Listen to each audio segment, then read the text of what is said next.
English has one word for rain. Japanese has over 40. しとしと。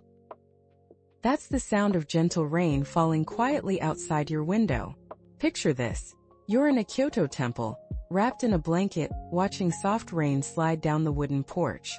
That peaceful, almost romantic drizzle? That's しとしと。 But wait, the sky darkens. Suddenly it's ザーザー。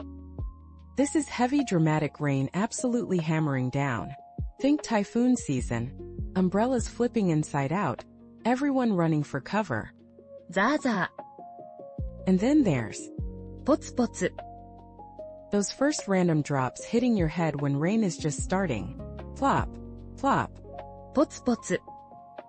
3 words, 3 completely different rain experiences. Japanese doesn't just describe rain. It makes you feel it. Next time it rains, pick one. Is it しとしと。ザーザ or ー。ポツポツ。 say it out loud. Follow for a new Japanese word every day.